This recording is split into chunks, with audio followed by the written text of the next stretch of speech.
So I just arrived home from a makeup gig and salamat po sa comment. Galing nyo naman po. Ganyan talaga lang i-enjoy ang trend ni Marian. Yes, I'm super enjoying it. Pasensya na po if late yung reply, but I'm super happy because this kind of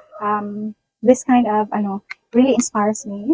Lately I've been not really depressed. I'm a bit down because I've canceled bookings. If you do not know, I'm a makeup artist here based in Cebu, and I do have canceled bookings right and left because of mga schedule na hindi na-arrange ng maayos, and I thought meron akong gig and then it turns out na wala pala. So, na-cancel. Meron ding isang wedding na na-cancel because, I don't know, maybe, kasi iba-iba kasing atake ng mga makeup artist. Meron talagang hiyangan din ang pagiging makeup artist. Merong iba na gusto yung work mo, meron ding iba na hindi nila gusto yung work mo. So, I just, tinatakot talaga sa utak ko na maybe hindi lang talaga kami, nag-match ng client. So, I was a bit down kasi it's a wedding and nawala siya. Anyway, after the gig today, so I just arrived. Maglilinis ako ng mga makeup. Dala-dala ko yung dalawang bagahe ko for makeup gig. Gusto ko lang talagang i-share to because it really came up to me, parang realization and what happened today. Kasi today was a very hectic day and I thought I do have makeup gig early, but it turns out na yung client hindi siya pwede because of a certain circumstances. So I proceeded with my two clients na super bait din. I'm super blessed, and when I did their makeup, I was a bit parang wala ako ng confidence to parang I worked so hard, I even studied, and then now parang nawala yung confidence ko. I've been doing makeup for a very long time.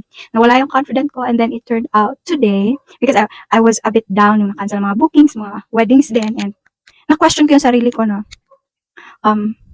hindi na siguro ako magaling, ganun. Na-question ko yan, and I was really trying to hone my skills, and then yun din, naisip ko na hiyangan din ng makeup artist and the clients demands. Hindi natin yun maano talaga.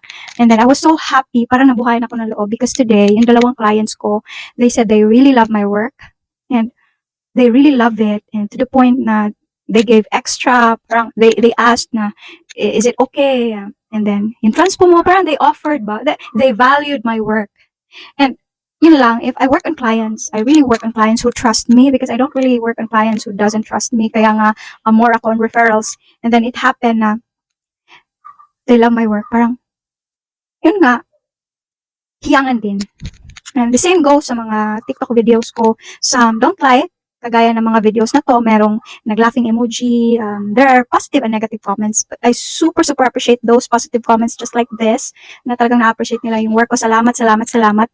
And blessed din ako for today's mga client just like you po. Super happy. Thank you so much, Miss Anna. And yan lang, share ko lang kasi I'm super blessed today na nagustuhan talaga yung nung client yung makeup nila. And actually, they're foreigners and they really love their makeup.